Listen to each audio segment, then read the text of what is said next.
I lived 55 years believing my life made sense until one ordinary Tuesday morning proved that everything, absolutely everything, had been a lie.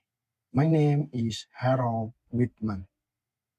I am 55 years old, and until recently, I thought I understood my life. I believe it in routines, in quiet mornings, in predictable days. I woke up at 6:30 every day, brew the same bitter coffee, and sat by the same kitchen window overlooking the same empty street. It wasn't exciting, but it was stable, safe, or so I thought. That morning started like any other. The kettle hammered, the floor cracked beneath my slippers, the world outside remained indifferent.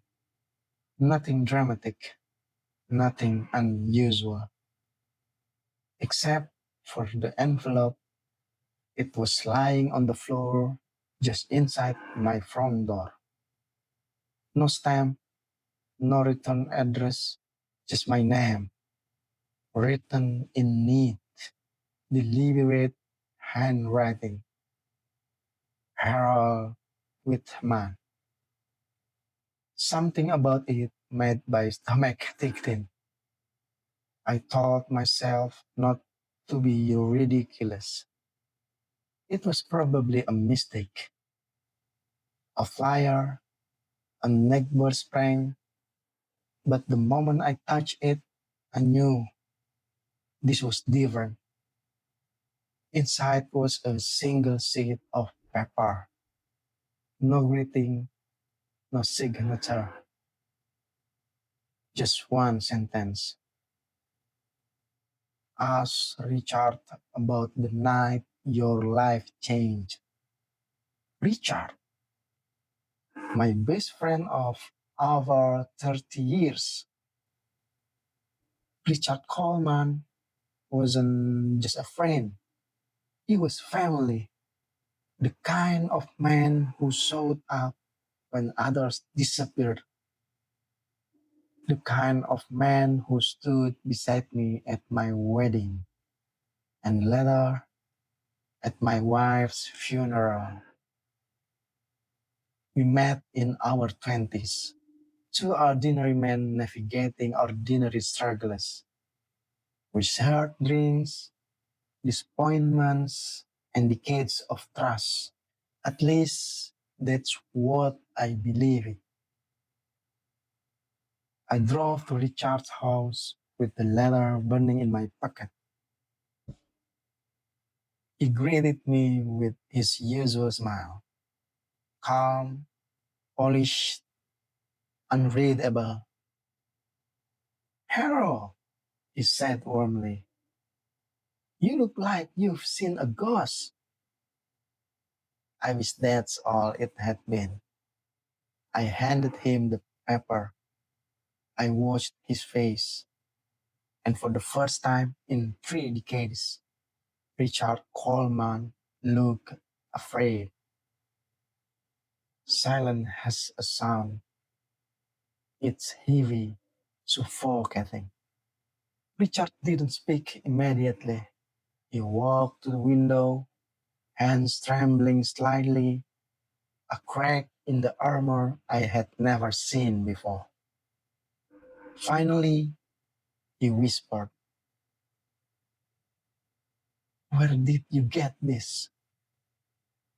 Not, what is this? Not, this is nonsense. But where did you get this?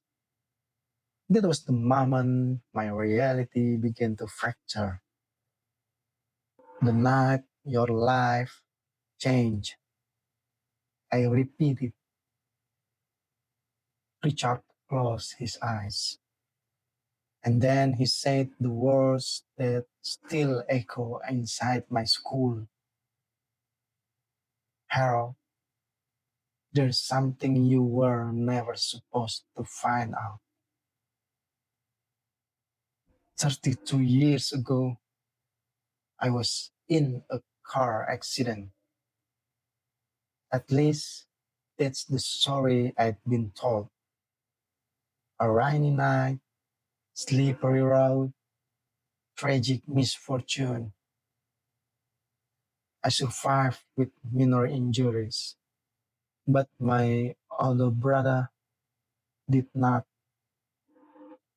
That accident saved everything: my grief, my guilt, my choices, my entire identity. I spent decades believing I had lost him to fate. It wasn't an accident, Richard said. The room tilted. It was never an accident. According to Richard, my brother had discovered something: financial fraud, embezzlement, a shame involving people we trusted, people close to us, people who couldn't afford exposure. They panicked, Richard continued, voice shaking. They needed something to take the blame, someone who wouldn't remember me. The crash had been staggered. The rain, the road, even the police report, carefully constructed.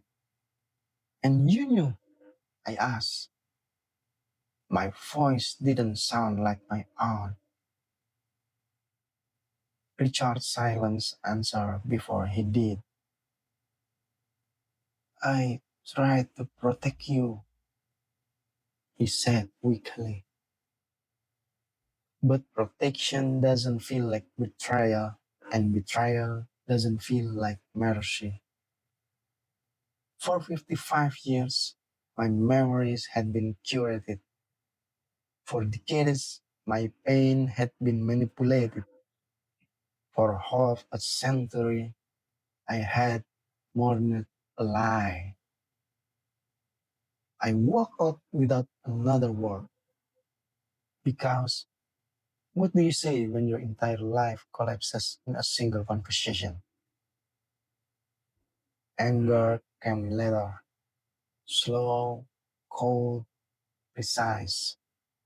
Not the explosive rage of youth, but the calculated clarity of a man who has lost everything twice, once in illusion, once in truth.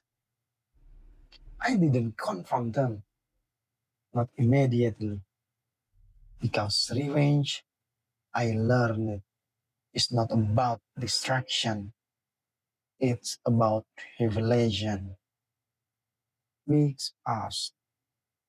I gathered documents, record old files that suddenly look different under new light. Names resurfaced, pattern emerged, and the truth grew deep. Richard called me constantly. I never answered. When the day came, it was almost poetic. A small reunion, old friends, familiar faces, smiles built on decades of deception. They didn't know I knew. It was my advantage. I waited, listened, watched. Then I stood up and told them everything. The silence that followed was not confusion. It was terror because guilt recognized exposure instantly. No screaming, no dramatic accusation, just truth, calm, steady, undeniable. I didn't ruin their lives. The truth is, some lost reputations, some lost families, some lost the illusion of safety they had enjoyed for decades. And Richard lost the one thing he valued most, my trust. People ask me if revenge brought peace. It didn't, but it brought something else, something quieter, something honest, freedom. Because the cruelest prison is not built from walls, but from lies you never knew you were living inside. I am Harold Whitman. I am 55 years old, and for the first time in my life, I finally know who I am.